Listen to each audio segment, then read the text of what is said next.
A genius who loses control of their emotions can be a financial disaster. That's lesson number 1. And we've got 55 more that'll completely rewire how you think about money. I'm breaking down 56 mind-blowing lessons from Morgan Housel's The Psychology of Money. The stuff they never taught you in school. These aren't investing tips. They're psychological truths about why we do what we do with money. Lesson 1. Your personal experiences with money make up maybe 0.000000001% of what's happened in the world, but maybe 80% of how you think the world works. Lesson 2. No one is crazy. We all make decisions based on our own unique experiences. Lesson 3. Luck and risk are siblings. They are both the reality that every outcome in life is guided by forces other than individual effort. Lesson 4. Someone who makes $50,000 a year and saves $10,000 has a higher savings rate than someone who makes $100,000 and saves $15,000. Lesson 5. The hardest financial skill is getting the goalpost to stop moving. Lesson 6. Enough is realizing that an insatiable appetite for more will push you to the point of regret. Lesson 7. There is no reason to risk what you have and need for what you don't have and don't need. Lesson 8. The highest form of wealth is the ability to wake up every morning and say, I can do whatever I want today. Lesson 9. Independence is the ultimate form of wealth. Lesson 10. Controlling your time is the highest dividend money pays. Lesson 11. Spending money to show people how much money you have is the fastest way to have less money. Lesson 12. Wealth is what you don't see. It's the cars not purchased, the diamonds not bought, the watches not worn. Lesson 13. We tend to judge wealth by what we see, because that's the information we have in front of us. Lesson 14. Rich means you have a high income. Wealthy means you have money that hasn't been spent yet. Lesson 15. Building wealth has little to do with your income or investment returns, and lots to do with your savings rate. Lesson 16. The only way to build wealth is to suppress your ego today to build more for tomorrow. Lesson 17. Past a certain level of income, people fall into 3 groups: those who save, those who don't think they can save, and those who don't think they need to save. Lesson 18. You can be wrong half the time and still make a fortune. Lesson 19. The ability to do what you want, when you want, with who you want, for as long as you want, is priceless. Lesson 20. Use money to gain control over your time. Lesson 21. Getting money requires taking risks and being optimistic. Keeping money requires humility and fear that what you've made can be taken away. Lesson 22. A good investment strategy should be boring, and you should be comfortable ignoring it for years. Lesson 23. Room for error lets you endure a range of potential outcomes. Lesson 24. The more you need specific elements of a plan to be true, the more fragile your financial life becomes. Lesson 25. Planning is important, but the most important part of every plan is to plan on the plan not going according to plan. Lesson 26. Margin of safety is the only effective way to safely navigate a world governed by odds, not certainties. Lesson 27. Compounding works best when you can give an asset years and years to grow. Lesson 28.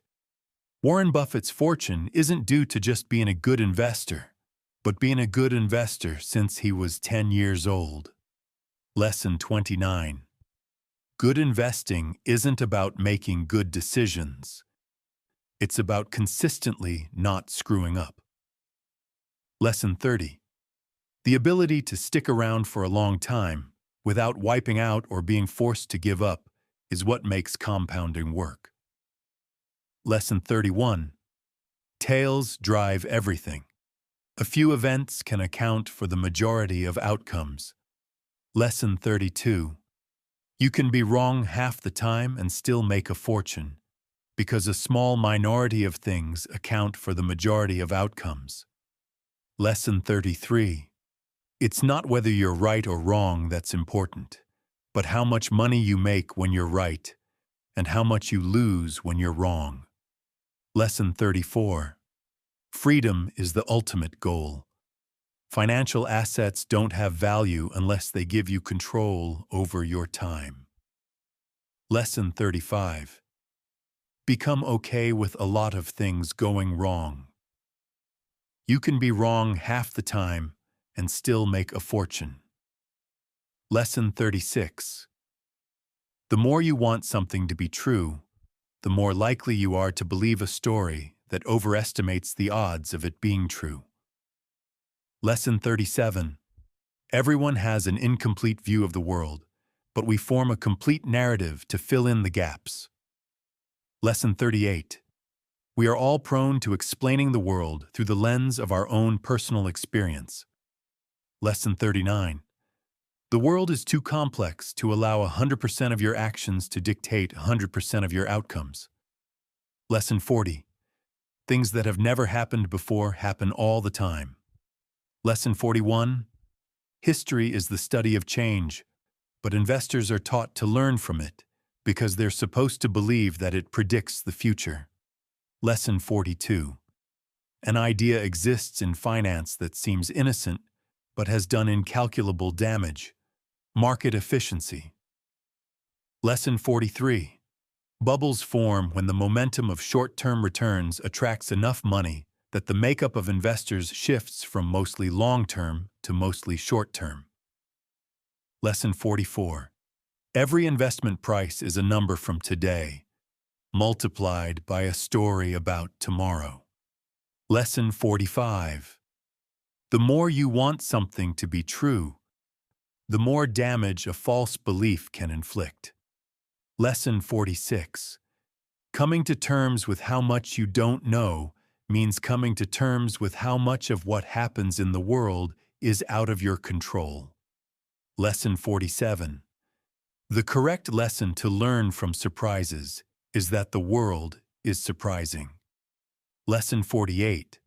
The highest returns tend to be what's left after your worst investment failures.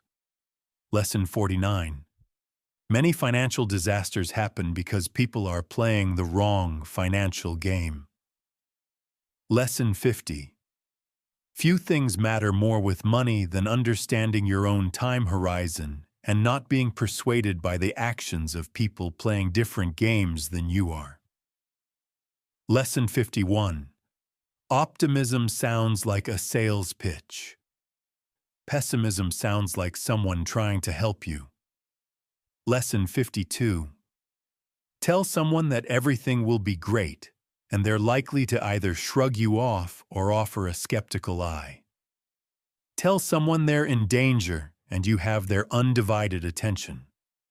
Lesson 53. Financial pessimism has always been more seductive than optimism.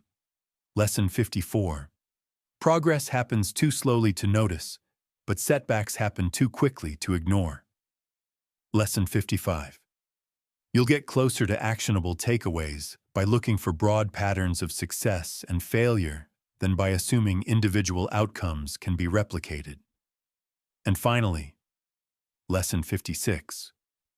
The most important part of every plan is planning on your plan, not going according to plan. There you have it. 56 lessons that prove your financial success isn't about being the smartest person in the room. It's about understanding yourself, controlling your emotions, and playing your own game for the long term. Which lesson hit you the hardest? Drop it in the comments. And if you made it this far, you're serious about understanding money psychology. So smash that subscribe button for more content that actually matters. Remember, wealth isn't about what you show. It's about what you keep. Now go apply these lessons.